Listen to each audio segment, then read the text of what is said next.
Hello दोस्तों, देखिए आपकी बुक का क्वेश्चन नंबर आपका 73 है एलसीएम एचसीएफ चैप्टर का। ये जैसे ये युग्म वाले सवाल है, ठीक है ना। योग वाला मैं करा चुका हूं। ये देखो मल्टीप्लिकेशन गुणनफल वाला सवाल है। दो संख्याओं का गुणनफल आपको दिया हुआ है 19,440। बहुत ही बढ़िया सवाल है और ये कठिन सवाल माने जाते हैं, ठीक है ना। इसको पूरा देखिएगा तो बढ़िया आपको बढ़िया समझाऊंगा मैं, ठीक है। दो संख्याओं का गुणनफल आपको 19,440 दिया हुआ है, उनका एचसीएफ आपका 18 है। तो ऐसे युग्मों की संभावित संख्या बतानी है, मतलब ऐसे पेयर आपको बताने हैं जिनका एचसीएफ 18 हो, उनको गुणा करने पर जो है 19,440 वो दे, ठीक है ना। इस सवाल का ये मतलब हुआ, ठीक है ना। तो संख्याएं आपको हमेशा क्या लेनी है, शुरू से चिल्ला चिल्ला गला फाड़ फाड़ के बोल रहे हैं कि एच ए और एच बी लेना है, ठीक है ना। ठीक है, संख्याओं का गुणनफल आपको दिया हुआ है, तो यहां से इसका मतलब एच ए इंटू में एच बी की वैल्यू जो है आपको कितनी दी हुई है, 19,440, ठीक है। एच की वैल्यू आपको 18 पता है, तो यहां से ए इंटू बी की वैल्यू हम लोग प्यार से निकाल सकते हैं, ठीक है ना। ये क्या हो जाएगा 19,440 डिवाइड बाई ये क्या हो जाएगा h इंटू में आपका h, ठीक है। तो यहाँ पे क्या हो जाएगा 19,440 डिवाइड बाई 18 और गुणे में आपका 18, ठीक है। इसको सॉल्व करोगे तो ये आपका ये हुआ, ठीक है ना। और 18 छक्का 108, मतलब 60 बार ये कटा, ठीक है ना। तो a इंटू बी की वैल्यू आपके पास कितनी आ गई, आपकी 60, ठीक है ना। अब a और b के ऐसे कॉम्बिनेशन लेने हैं जिनको गुणा करने पर आपका 60 है, ठीक है ना। लेकिन उन नंबर्स को हम नहीं लेंगे जिनके बीच में कॉमन हो, ठीक है ना। तो हम सारे नंबर लिखेंगे, फिर उन नंबर को एलिमिनेट कर देंगे, ठीक है ना। तो देखो एक कॉम्बिनेशन ये हो सकता है कि हम 1 गुणे 60 ले लें, ठीक है ना। देखो आपने एक जैसे 1 इंटू 60 ले लिया ना, तो 60 इंटू 1 नहीं लेना है, ठीक है ना, क्योंकि आपसे पेयर पूछा है, ठीक है ना।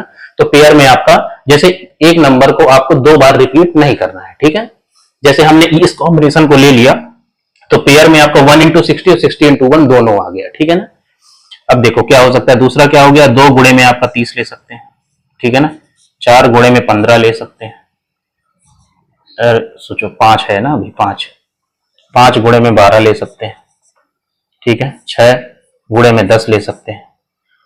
7 से तो कटेगा नहीं, 8 से कटेगा नहीं, अब तो कटेगा नहीं ना 8 से, फिर नहीं कटेगा। तो यही देखो पॉसिबल है, तो 1 इंटू 60 तो हो सकता है, ठीक है, इसको टिक कर लो, ठीक है। ये देखो आपका 2 से कट जाएगा, 2 से ये भी कट रहा है, 2 से 30 भी कट जाएगा, तो इसको नहीं लेंगे, ठीक है ना। ये किसी कॉमन नंबर से नहीं कट रहा है तो ये टिक हो जाएगा, ये भी किसी कॉमन नंबर से नहीं कट रहा है तो ये भी टिक हो जाएगा, ठीक है। 1 2 3 वाला कॉम्बिनेशन हमने नहीं लिया है, ठीक है ना। 3 गुणे 20 भी होगा, ठीक है ना। देखो ये भी किसी कॉमन नंबर से नहीं कट रहा है आपका, तो ये भी हो जाएगा, ठीक है। और ये आपका 2 से कट जाएंगे तो ये कट जाएंगे, तो कितने पेयर पॉसिबल हुए, 1 2 3 और 4 आपके, ठीक है ना। तो ऐसे आपके 4 पेयर हैं जिनको गुणा करने पर आपका ये नंबर देंगे, जिनका एचसीएफ आपका 18 है, ठीक है। तो देखो आंसर जो आ जाएगा आपका 4 आपका आंसर हो जाएगा, ठीक है ना। अगर आपको क्रॉस चेक करना हो तो आप वो करके देख सकते हैं, ठीक है ना। जैसे देखो ए और बी की वैल्यू एक बार हम क्रॉस चेक कर रहे हैं कि उन नंबर को गुणा करने पर जो है 19,440 आ रहा है कि नहीं आ रहा है, ठीक है।